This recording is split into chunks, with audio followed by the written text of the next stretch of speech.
Bonjour à tous, bienvenue dans cette nouvelle vidéo. On va voir comment intégrer un bouton Login with MetaMask sur Laravel Breeze. Donc vous aurez tout le code sur le GitHub que je vous le mets en description et j'ai écrit un article Medium aussi pour vous expliquer la démarche. Donc là je vais faire en vidéo. Alors j'ai créé un projet Laravel, donc je ne vais pas revenir sur comment créer un projet, le déployer. Vous aurez tout dans l'article Medium. On va changer la table User et on va rajouter, donc pour ça on va créer une migration alter table et dans Database Migration on aura le alter table, on va rajouter une colonne. On va rajouter donc la colonne, une colonne ETH adresse de type string qui sera unique. Donc la personne pourra renseigner son adresse ETH, donc MetaMask. Donc c'est bon, maintenant qu'on a rajouté ça, on peut déployer aussi au niveau du database seeder, on devra uncomment celui-là qui va créer des entrées par défaut et on va lancer le migrate pour créer la base de données et le seed pour la remplir. Donc là je suis connecté à ma database et on voit bien qu'une colonne ETH adresse a été rajoutée et on va renseigner par exemple pour ce user une adresse de wallet. Donc voilà, et maintenant on va voir comment rajouter un bouton Login MetaMask. Donc pour ça on va rajouter une librairie qui s'appelle Ethers. On va lancer le npm rundev qui va lancer vite et si on rend sur l'application on devrait avoir ici login, la page de login de Laravel Breeze. Donc on va rajouter ici un bouton Login with MetaMask. Pour ça, on se rend dans Ressources, JS, Component, dans Page plutôt, Hot. On a la page d'Hot, Login. Et ici, on va rajouter au niveau d'en dessous de Login, on va créer un component Login with MetaMask. Donc, je vais créer un nouveau component que je vais appeler voilà, Login MetaMask button.jsx. Ici, on va créer, donc je fais copier-coller de l'article et je vous expliquerai le code après. Voilà, donc là j'ai créé un component React qui s'appelle Login MetaMask et dans Login je peux en dessous voilà renseigner donc Login MetaMask button comme ça. Ça devrait l'importer par défaut, il l'importe et si je me rends là, j'ai bien mon nouveau bouton Login with MetaMask. Donc, on va voir ce qu'il fait. J'ai juste un primary button avec sur le onClick qui appelle la fonction MetaMask Login. La fonction MetaMask Login va utiliser la librairie Ether pour récupérer le provider, donc ça sera MetaMask, le signer, donc le wallet, et on va récupérer l'adresse et on va appeler la route MetaMask Login avec le ETH adresse. Donc niveau backend, on va devoir créer une route MetaMask Login. Donc je me rends dans route et au niveau de hot, je vais rajouter ici une route en post qui s'appellera MetaMask Login, qui va faire appel à une fonction d'un contrôleur qu'on va créer aussi, que j'ai appelé MetaMask Hot Controller. Donc dans app http controller hot, on va créer un contrôleur de ce nom, donc un fichier MetaMask Hot Controller.php.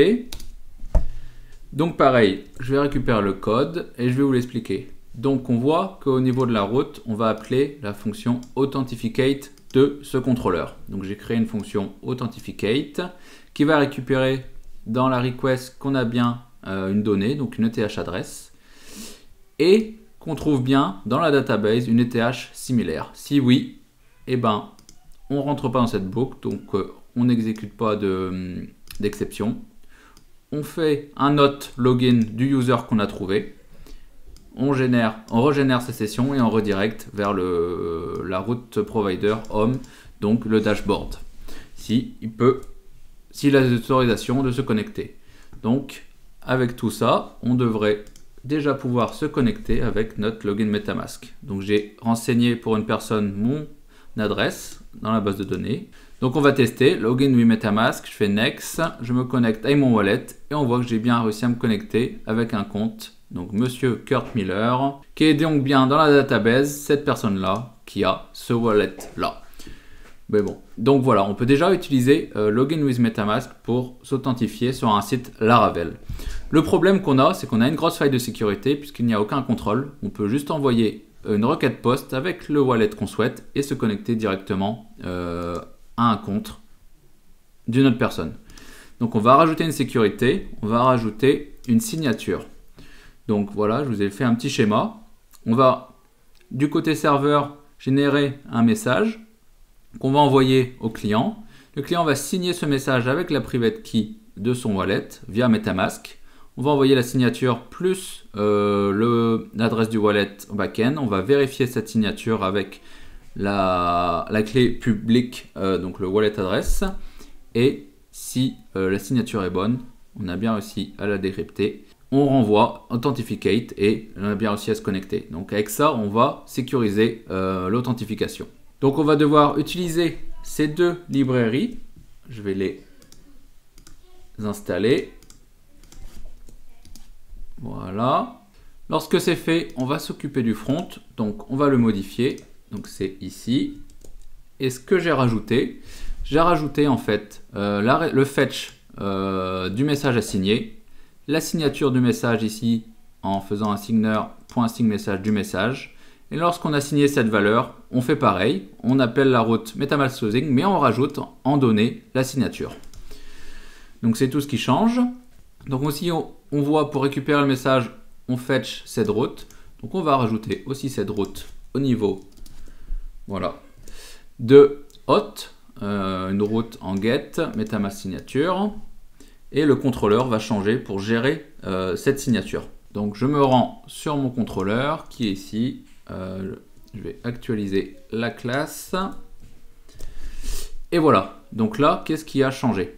J'ai rajouté une fonction signature donc qui génère le message à signer par le client. Donc on génère un code random ici, on l'ajoute à cette chaîne de caractères.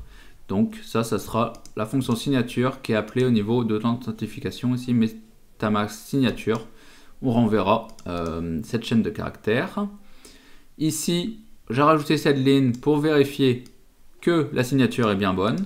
Donc, on va rajouter une fonction verify signature. Là, c'est le code que j'ai récupéré sur le GitHub des librairies que j'ai installé. On va juste importer les bonnes classes. Vous pouvez récupérer ce code aussi. Et ça va juste vérifier, avec la clé privée que la signature est bonne. Avec la clé publique plutôt. Donc voilà, on va tester.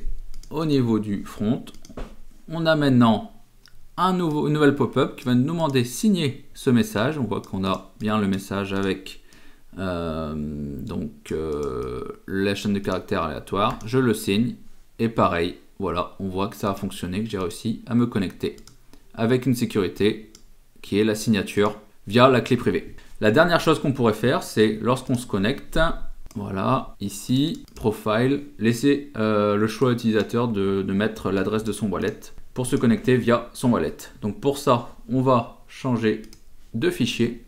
Dans le HTTP request profile update, on va juste rajouter cette ligne là qui va récupérer l'adresse. On va mettre un string de 255 et au niveau du front, on va rajouter cette donnée, donc profile partial update profile information, et en dessous de l'email, on va rajouter le TH adresse et on va voir au niveau du front, on voit bien que l'Ethereum adresse est ici. Et j'ai oublié juste au niveau ici du use form, on va rajouter donc ETH-adresse qui est pareil, TH adresse. J'actualise, on voit bien que mon adresse se trouve ici et l'utilisateur peut modifier son adresse pour se connecter avec par exemple un autre wallet. Voilà, c'est tout pour cette petite vidéo qui permet d'associer du Laravel PHP avec un peu de Web3 en utilisant MetaMask pour s'authentifier sur un backend Laravel. Voilà, c'est tout pour aujourd'hui. Allez, ciao!